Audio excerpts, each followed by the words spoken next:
नमस्कार, आपका स्वागत है के न्यूज में। मैं हूं आपके साथ विशाल। आप देख रहे हैं बिहार का दंगल। बिहार के दंगल में आज हम बात करेंगे अब की बार किसका बिहार।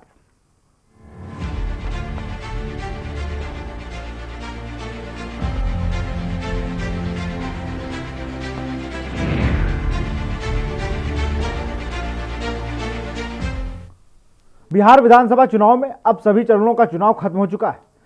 तीसरे आखिरी चरण में करीब 56% मतदान हुआ है। बिहार विधानसभा चुनाव में सभी राजनीतिक दलों ने सत्ता पर काबिज होने के लिए पुरजोर कोशिश कर रहे हैं। इसी चुनाव में विभिन्न पार्टियों के 4 अलग अलग गठबंधन और 6 मुख्यमंत्री पद के चेहरे चुनावी मैदान में किस्मत आजमा रहे हैं। ऐसे में बिहार विधानसभा चुनाव में बाजी कौन मारेगा ये 10 नवंबर को तय होगा।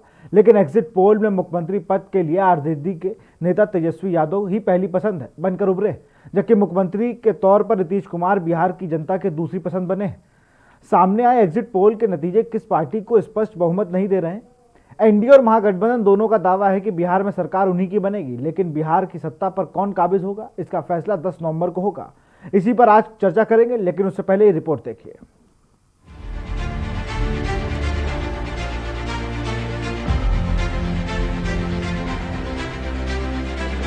बिहार विधानसभा चुनाव के पिछले 3 चुनावों में किसी एक गठबंधन को ही पूर्ण बहुमत मिलता रहा है, चाहे वो एनडीए हो या महागठबंधन।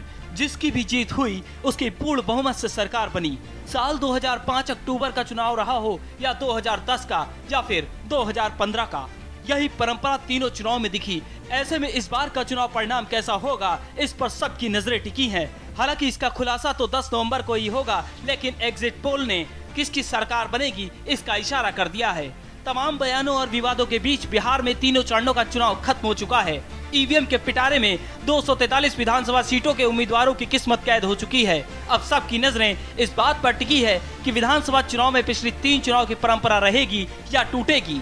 बिहार में इस बार किसकी पार्टी की बहार होगी। इसी बीच एग्जिट पोल बिहार में एनडीए और महागठबंधन के बीच कांटे की टक्कर बता रहे हैं। Channel times now see voter के एग्जिट पोल के मुताबिक हालांकि किसी गठबंधन को बहुमत तो नहीं मिल रहा। महागठबंधन को 120 सीटें मिल सकती हैं, जो बहुमत के आंकड़े से महज 2 सीटें दूर हैं, जबकि एनडीए को 116 सीटें मिल सकती हैं।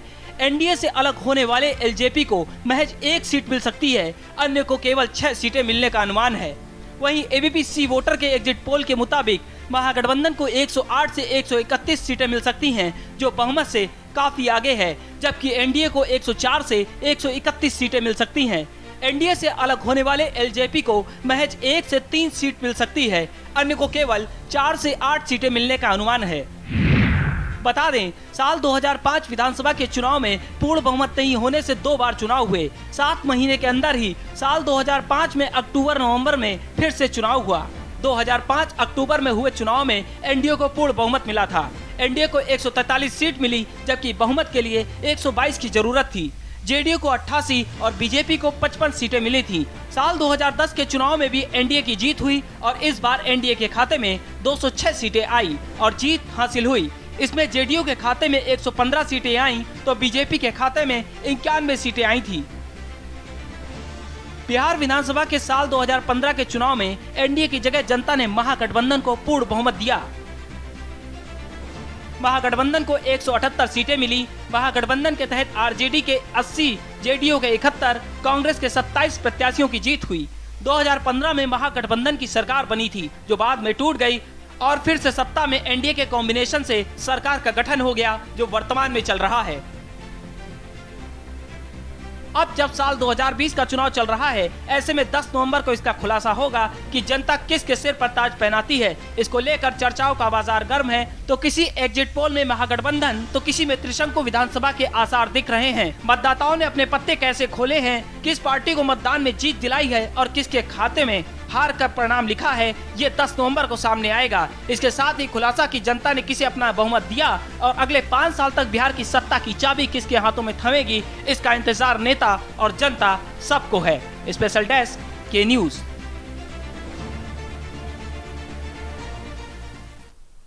तो आज वोटर्स ने किस्मत का फैसला ईवीएम में कैद कर दिया है। 10 तारीख को जब ईवीएम खुलेगी तो बिहार में कौन नया मुखिया होगा इसका फैसला तो हो जाएगा। लेकिन एग्जिट पोल की अगर हम बात करें तो उसमें कहीं कहीं कोई एग्जिट पोल त्रिशंकु विधान मत दिला रहा है, तो कोई बता रहा है कि आरजेडी महागठबंधन आगे है तो कोई जेडीयू को भी और एनडीए के गठबंधन को आगे दिखा रहा है, लेकिन कहीं ना कहीं बिहार के वोटर्स क्या कहते हैं और उनकी मुद्दों पे क्या चुनाव लड़े हैं, ये कहीं ना कहीं देखने वाली बात होगी। अगर हम लोग बात करें तो हर जगह महागठबंधन की लहर सी बताई जा रही है, तो कहीं कहीं जेडीयू और नीतीश कुमार की लहर बताई जा रही।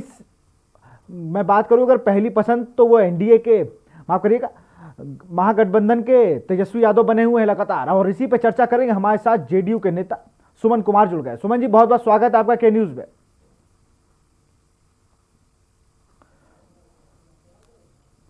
सुमन जी, सीधा सवाल, तेजस्वी कहीं ना कहीं एनडीए पे भारी पड़ते नजर आ रहे हैं? नहीं नहीं, देखिए ये तो जो है मैं उसका बड़ी सम्मान करता हूँ, क्योंकि हमारे जो वो बहुत परिश्रम से और बहुत सारी बातों को समेट के एग्जिट पोल निकालने का काम करते हैं। लेकिन दूसरा पहलू मैं ये भी मानता हूँ कि जिस तरीके से काम किया है हमारी सरकार ने, नीतीश सरकार ने और एनडीए ने जिस तरीके से काम किया है, वो एग्जिट पोल को झूठा साबित कर देगा और हम पूर्ण बहुमत के साथ एक बार फिर बिहार में जो विकास की गति या बिहार में जो विकास का रथ दौड़ रहा है उसको आगे बढ़ाने में हम लोग सक्षम होंगे। और ये एग्जिट पोल जो है वो धरा का धरा रह जाएगा। हाँ, कुछ समय के लिए यह विपक्ष के लिए उत्साहवर्धक जरूर है। जो हमारा महागठबंधन है उनके नेताओं के चेहरे पर खुशी की लहर जरूर आ देगी, लेकिन 10 तारीख को जब चुनाव के परिणाम सामने आएंगे तो फिर एनडीए के पक्ष में बहुमत होगा और फिर एक बार जनादेश विकास को और विकास करने वाले नेता को मिलेगा, नीतीश कुमार के पक्ष में जाएगा। सुमन जी, आप कह रहे हैं नीतीश कुमार जी के पक्ष में जाएगा, लेकिन 63% लोग चाह रहे हैं कि अब बिहार के लोग चाह रहे हैं कि सरकार बदलेगी। ये 63% लोग थोड़ी झूठ बोलेंगे। एग्जिट पोल का ये भी एक नतीजा है, इस पे भी ध्यान देना होगा आपको। मैं ये कहाँ कह रहा हूँ कि हमारे जो लोग हैं, जो बिहार की प्रबुद्ध जनता है, जो हमारे प्रबुद्ध मतदाता है, वो झूठे हैं। मैं उनका बड़ा सम्मान करता हूँ और किसी भी परिस्थिति में उनके पीछे पीछे खड़ा हूँ, क्योंकि वो हमारे समाज के रहनुमा है और हम जो करना चाहते हैं उन्हीं के लिए जो करते हैं। तो जब तक उनका साथ, उनका समर्थन नहीं मिलेगा हम कुछ नहीं कर पाएंगे। तो ये 62%, 65% या 70% जो भी लोग हैं उनकी सोच का हम सम्मान करते हैं, लेकिन इसके बावजूद हमें यह विश्वास है कि बिहार की जो जनता है ये 65% और कहीं इससे ज्यादा आगे के लोग जो हमारे प्रबुद्ध लोग हैं उनका साथ, उनका समर्थन हमें मिलेगा, एनडीए को मिलेगा। एनडीए को भी मिलेगा। और आप जैसे बता रहे हैं, आपने तो साफ कर दिया कि जेडीयू की सरकार बन रही है, लेकिन अगर मैं बात करूं इस पूरे चुनाव की, जहां पर तेजस्वी पूरे, मैं फिर कहूंगा, तेजस्वी भारी नजर आ रहे थे आप पे। आखिरी इमोशनल कार्ड भी खेल दिया नीतीश जी ने और कह दिया कि ये मेरा आखिरी चुनाव है, अंत भला तो सब भला। कहीं एक इमोशनल कार्ड भी खेला है नीतीश जी ने? ये नहीं, कोई इमोशनल कार्ड उन्होंने नहीं खेला। देखिए, नीतीश कुमार जी बड़ी संवेदनशील व्यक्ति हैं और उनकी राजनीति में हमेशा संवेदना आगे रहा है। वो हर एक सुख दुख में अपने बिहार के साथ है, चाहे सुख की बात हो, दुख की बात हो। नीतीश कुमार जी का चरित्र रहा है, गंभीर चरित्र रहा है और उन्होंने बड़ी संवेदना, बड़ी भावुकता में कह दिया कि देखिए यह मेरा अंतिम चुनाव भी हो सकता है, अंतिम चुनाव ही होगा।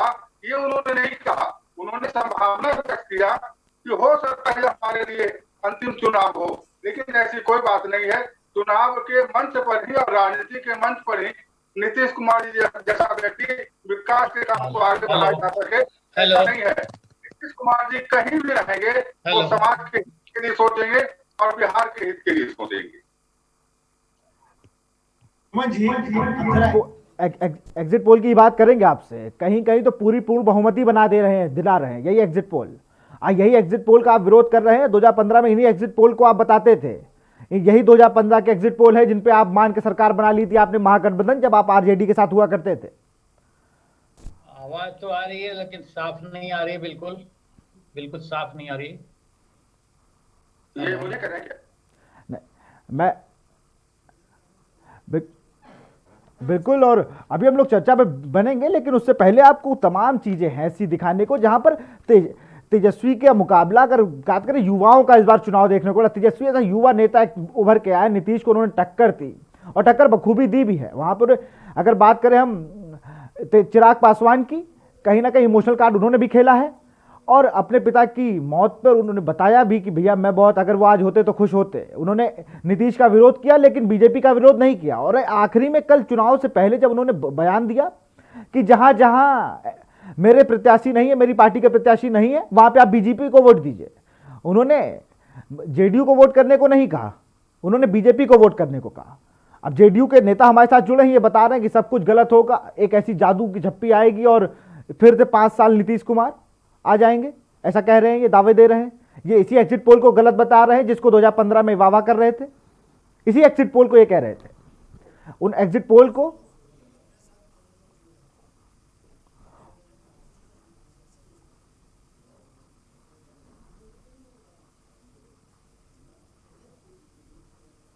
और हमारे साथ अब दो वरिष्ठ पत्रकार प्रियरंजन भारती जी भी जुड़ गए हैं।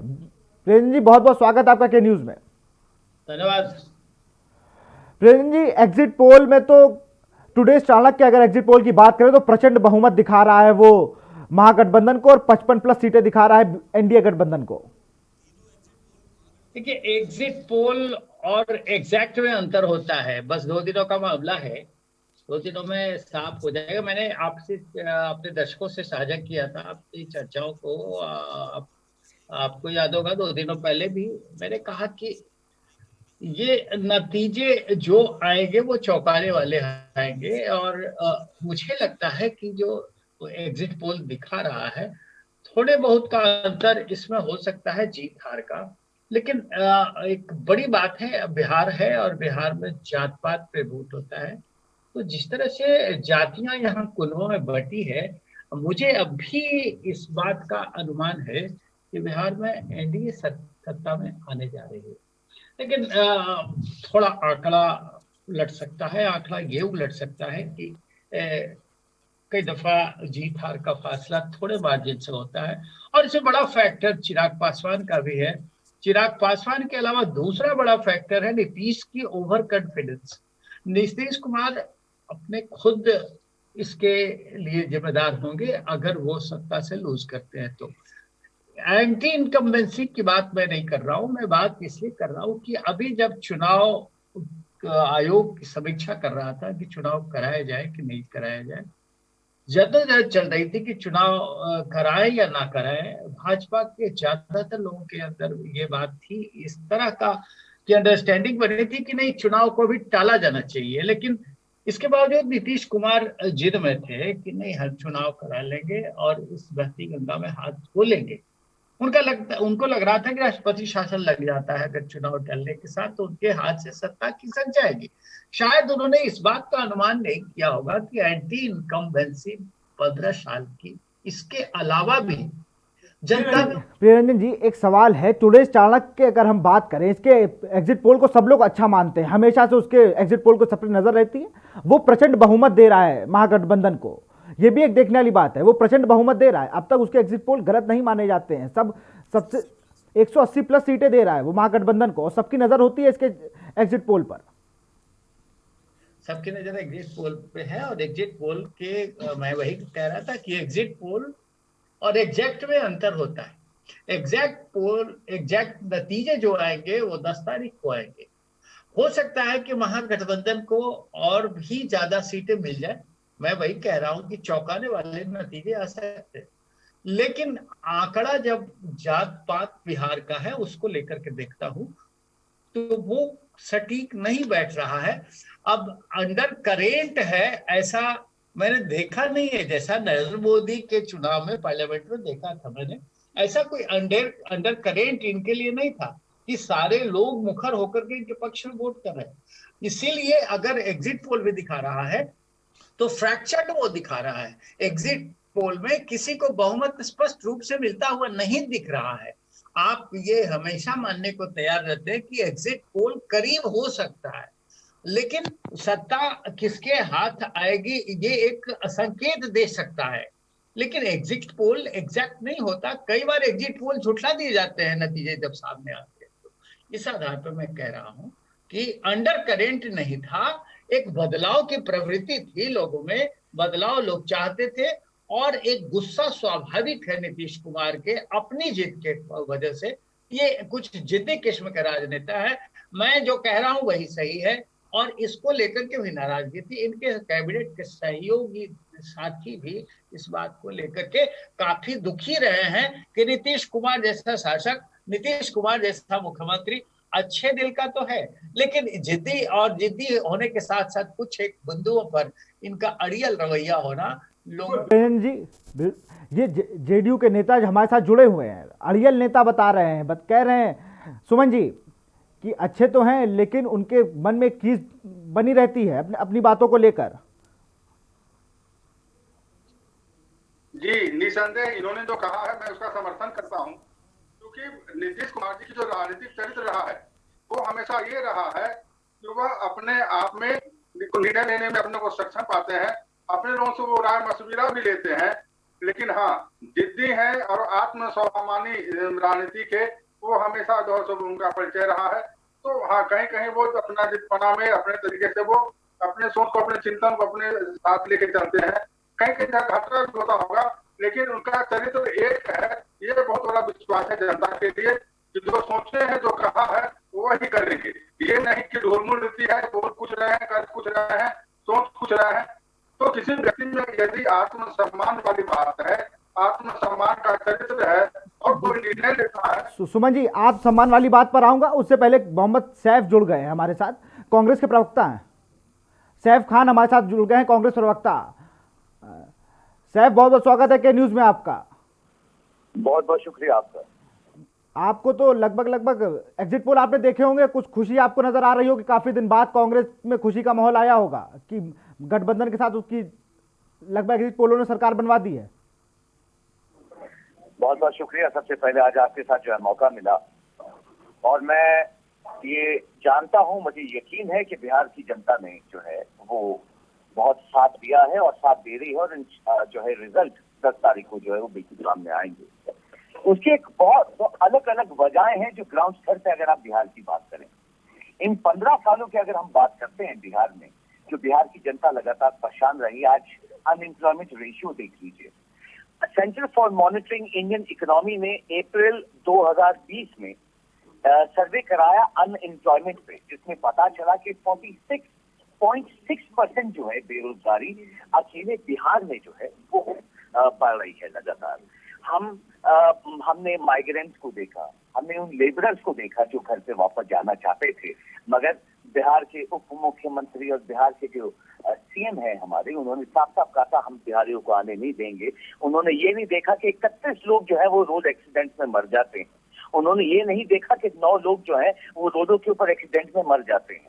उन्होंने ये नहीं देखा कि कोरोना एक अकेले कोरोना सेंटर में 28 मई में 3 लोगों की मौत हो जाती है।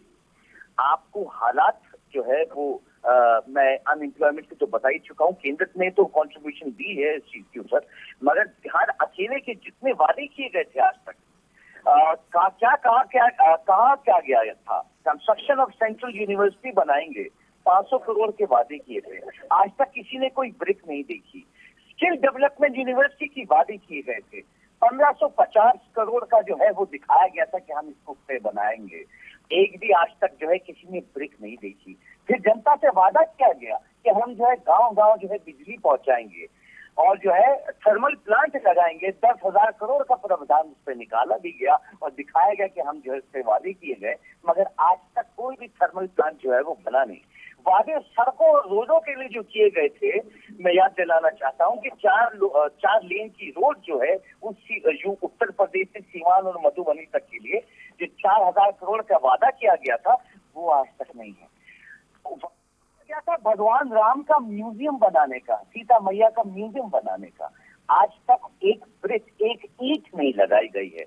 बहुत सारी ऐसी जो है वादे जो है, अगर आप बिहार की बात करें या भारतीय जनता पार्टी की बात करें या नीतीश सरकार की बात करें, वो ऐसे जो है बहुत सारे झूठे वादे जो है वो जनता के सामने किया, जिसका ये जवाब जो है जनता लगातार दे रही है और 10 तारीख को उसको क्लियर कर दिया जाएगा। सच्चाई यह है कि डेवलपमेंट की अगर आप बात करते हैं तो डेवलपमेंट बिहार में कहाँ हुई। मैं अगर इनसे पूछूं कि भैया कोई मेट्रो स्टेशन है क्या बिहार में, या कोई मेट्रो है क्या बिहार में, तो आपको जनता से जवाब और जो है इनकी नेताओं से भी जवाब जो है भारतीय जनता पार्टी के भाजपाइयों से मिलेगा नहीं। तो ये डेवलपमेंट की बात करते हैं। आज बेरोजगारी का मैंने आपको आंकड़ा बताया, मैंने आपको बताया कि कैसे भूखमरी जो है लगातार पूरे हमारे देश में ही बढ़ रही है। जहां हम पहले GHI ग्लोबल हंगर इंडेक्स के रैंक में हम 55वें नंबर पे थे, आज हम 103वें रैंक के ऊपर खड़े हैं भूखमरी में। टेररिज्म की बात करते हैं तो चौथा ऐसा देश है हमारा। इन टर्म्स ऑफ टेररिज्म की बात करते हैं तो हम तीसरे रैंक पे आ चुके हैं। अब पहले हम चौथे रैंक पे थे, आज वर्ल्ड टेररिज्म रैंकिंग पे हम तीसरे रैंक पे खड़े हुए हैं। सबसे ज्यादा हमारे देश में टेररिज्म के केसेस जो है वो पाए जा रहे हैं। सबसे ज्यादा कम्युनिटी वायलेंस जो है रिकॉर्ड की जा रही है। सबसे ज्यादा महिला सुरक्षा जो है कॉम्प्रोमाइज की जा रही है। तो ये सच्चाई है। हमारे देश में जो है excise duty, service tax, metro fair, metro तो खैर अब मैं क्या बात करूं, जो बिहार में इंट्रोड्यूस ही नहीं हुई, तो ये विकास के मॉडल है। इससे मैं उम्मीद करता हूं कि जो जनता है जो पोलिंग कर चुकी है आज थर्ड फेज की, वो हमें 10 तारीख को जो एक अच्छे रिजल्ट जो है हम उम्मीद करते हैं और हम आश्वासन देते हैं कि जो जो हमारे वादे हैं, चाहे वो अनएम्प्लॉयमेंट के जो अनएम्प्लॉयमेंट का अलाउंस हम जो 1500 रुपए देंगे, या लोन वेवर देंगे, या इलेक्ट्रिसिटी बिल का वेवर देंगे, या फ्री एजुकेशन देंगे लड़कियों को, बच्चियों को, या 90% का जो बच्चे अच्छा स्कोर भी कर रही है उनको स्कूटी भी देंगे। हम आपको यकीन दिलाते हैं और ये यकीन जो है मुझे लगता है कि जनता ने माना है और 10 तारीख को ये जवाब जो है भारतीय जनता पार्टी और नीतीश सरकार को मिलेगा। बिल्कुल साहब, आपकी सब बातों आप बने रहिएगा। फिलहाल यहाँ वक्त हो गया एक छोटे से ब्रेक का। ब्रेक के बाद जल्द हाजिर हो गए।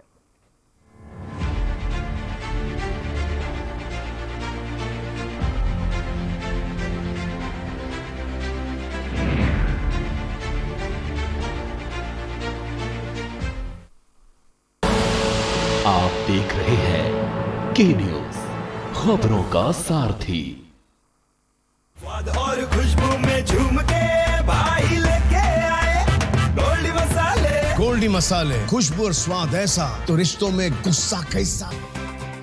IPL पान मसाला, इसमें है शिमोगा की मशहूर सुपारी, केरल के बागों से इलायची, सोलन के जंगलों से उत्पादित शुद्ध कत्था, असली फूलों की खुशबू और प्योर चंदन के तेल से निर्मित 0% निकोटीन, 0% टोबैको युक्त IPL पान मसाला।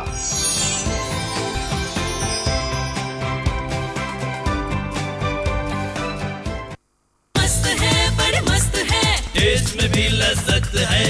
बावर्ची की सोया बड़ी, बावर्ची न्यूट्री सोया बड़ी और टेस्ट में बड़े मस्त है।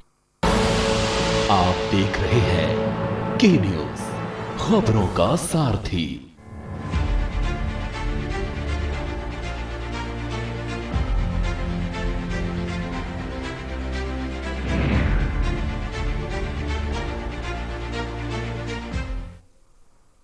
ब्रेक के बाद आपका स्वागत है बिहार के दंगल में। ब्रेक से पहले हमारे साथ सैफ खान कांग्रेस प्रवक्ता जुड़े। उन्होंने बताया कि अग्रिम बधाई भी दे डाली। उन्होंने कहा कि महागठबंधन की सरकार बन रही है और अपने सारे मुद्दों को वो पूरा करेगी जो भी उसके मैनिफेस्टो में था, वो चाहे स्कूटी देना हो बालिकाओं को या फिर बिजली का बिल हाफ करना हो, सारी जितनी भी उन्होंने मैनिफेस्टो में चीजें दी हैं वो सब पूरी करेंगे। इन पर जेडीयू के नेता हमारे साथ सुमन कुमार जुड़े हुए हैं। सुमन जी, कांग्रेस प्रवक्ता सैफ खान को आपने सुना, उन्होंने कहा कि हम जो जो मैनिफेस्टो में लिखे हैं सब पूरा करेंगे। देखिए, मैं तो चाहता हूं एक राजनीतिक कार्यकर्ता के रूप में कि कांग्रेस और उनका गठबंधन जनता अगर चुनती है तो वो जनता की उम्मीद पर खरा उतरे। लेकिन दुर्भाग्य है कि सोचना और होना दोनों दो चीज है।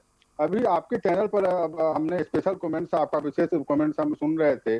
उन्होंने बड़ी बखूबी से कहा कि एग्जिट पोल और एग्जिट पोल दोनों दो चीज है। तो एग्जिट पोल जो है 9 तारीख तक चलेगा, लेकिन एग्जिट पोल जो है वो 10 तारीख को आएगा। तो 9 तक जो जो हम लोग सोच रहे हैं वो एग्जिट पोल में हम लोग देखते जाएंगे, लेकिन एग्जिट पोल जो है वो 10 तारीख को हम लोग के सामने आएगा। तो इस तरह की जो बातें हैं, जो विचारधाराएं हैं, वो स्वतः खत्म हो जाएगी और जो सरकार अभी चल रही है, एनडीए की सरकार चल रही है, वो सरकार फिर अपने मुहिम को, अपने विकास के काम को आगे बढ़ाने का काम पूर्ववत करती रहेगी। क्योंकि देखिए, अभी एग्जिट पोल जो है ना, ये बहुत सारी बातों को समेट होता है। तो लोग निकलते हैं, अपनी भावनाओं से मीडिया को अवगत कराते हैं, बहुत सारे लोग अपने आक्रोश को व्यक्त करते हैं, लेकिन वोट किसको दे के आते हैं, बाहर में वो क्या बात करते हैं। क्योंकि अब का जो मतदाता है वो पहले का मतदाता नहीं है। वो बोलता कुछ है, करता कुछ है और वोट किसको देना वो बखूबी जानता है, इसलिए वह वोट जिनको देना वो देते हैं। फिर बाहर में आके वो अपने हिसाब से अपनी बातों से मीडिया को अवगत कराते हैं और इन सारी बातों से अवगत होने के बाद लोग एग्जिट पोल निकालते हैं।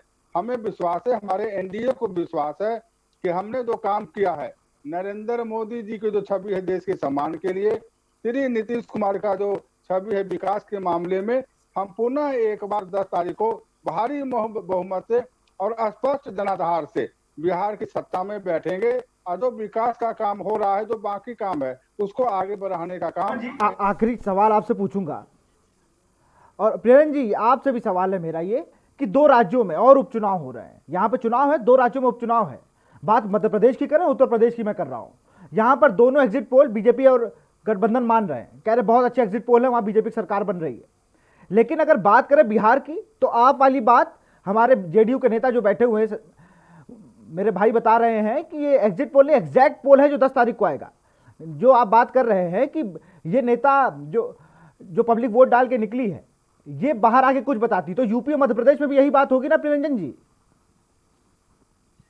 आपकी बात स्पष्ट नहीं आ रही है मेरे कानों तक, लेकिन जो मैं समझ पा रहा हूँ वो एग्जिट पोल को लेकर के ही है।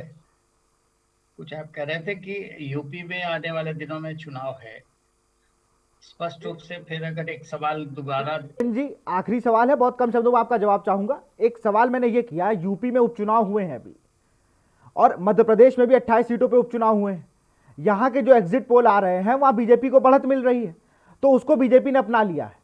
लेकिन जहां पर महागठबंधन आगे है बिहार में, तो इसको अपना नहीं रहे, कह रहे एग्जैक्ट पोल 10 को आएंगे, हम उस पर विश्वास करते हैं। ये सब तो आते जाते रहते हैं, ये मीडिया के ऐसी अंदर वोट डाल के कोई और आता है। अभी सुमन जी भी बोल रहे थे, वोट डाल के कुछ भी आता है, बाहर आके कुछ बताता है। तो ये सेम चीजें एमपी और यूपी में भी तो हो रही हैं। हाँ, मैं समझ गया आपकी बात को। देखिए, एग्जिट पोल में ऐसा होता है और बिहार के लोग बड़ी ट्रिकली ये करते भी हैं। बिहार के मतदाताओं को समझ पाना बड़ा कठिन है। जैसा आप कह रहे हैं कि दूसरे राज्यों में जो उपचुनाव हुए उनके नतीजे भाजपा के पक्ष में आने को दिख रहे हैं, तो ऐसा है। और बिहार में मैं तो शुरू से कह रहा हूँ इस बात को कि आपने गौर किया होगा कि देखिए नतीजे अंतर करेंगे और चौंकाने वाले होंगे। ये एक घोड़ा धसान की तरह हम भागे चले जाएंगे, तेजस्वी तेजस्वी तेजस्वी, ऐसा है नहीं। तेजस्वी एक नए उभरते राजनेता हैं और पहला चुनाव है, इसलिए उनके प्रति लोगों का स्वाभाविक आकर्षण है। कोई मिरेकल वो करने नहीं जा रहे हैं। फिर बिहार है और बिहार को गांठ बांध कर क्या प्रत्येक बिहार में जाति पर वोट पड़ते हैं। बिहार में कोई विकास और कोई भी रचनात्मक काम करा दीजिए, लेकिन वो जाति के अलावा कुछ नहीं सोचता बिहार का समाज। इसलिए मैं देख रहा हूं, और ये आज से नहीं, ये एक लंबे दौर से मैं देख रहा हूं कि बिहार के चुनाव के नतीजे कैसे होते हैं। तो बिहार के चुनाव के नतीजे बेशक एग्जिट पोल के आंकड़ों के टैली कर सकते हैं, लेकिन एग्जैक्ट ये नहीं होने वाले हैं। सत्ता फिर से एनडीए के पास जाने को दिख रही है मुझे। हो सकता है कि मैं झूठा साबित हो जाऊं, लेकिन वो आंकड़े जो आएंगे 10 तारीख को, वो करीब करीब एनडीए के पक्ष में होंगे। बहुत सारे फैक्टर्स हैं इसके, उन फैक्टर्स में आपका मानना है कि एनडीए गवर्नमेंट आ सकती है? आप भी अभी असमंजस में हैं, क्योंकि बिहार के वोटर्स को समझना इतना आसान नहीं है। सुमन जी भी ऐसा ही कह रहे हैं कि जेडीयू और बीजेपी का गठबंधन ही आखिरी में परचम फहराएगा। फिलहाल दोनों लोग का बहुत बहुत शुक्रिया आप लोग का के न्यूज़ से जुड़ने के लिए और इतनी जानकारी देने के लिए। बहुत बहुत शुक्रिया सुमन जी आपका भी, बहुत बहुत शुक्रिया प्रियंजन जी आपका भी। और हम लोग बात कर रहे थे बिहार के दंगल में आज एग्जिट पोल की। यहाँ पर टुडे चाणक्य के अगर मैं एग्जिट पोल की बात करूं, तो उन्होंने महागठबंधन को प्रचंड बहुमत दिया है, मात्र 55 सीटें दी हैं एनडीए को। अब फैसला एग्जिट पोल का अगर आता है तो महागठबंधन की जय है, लेकिन सब फैसले आएंगे 10 तारीख को, और 10 तारीख को ही फैसला होगा बिहार का असली मुखिया कौन है। फिलहाल बिहार के दंगल में इतना ही। देखते रहिए के न्यूज़ इंडिया। नमस्कार।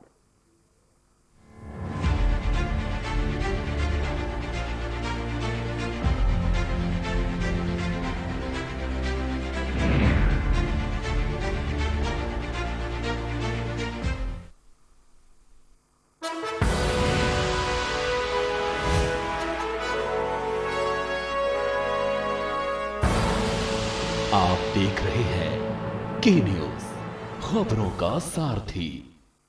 फिट रहना है तो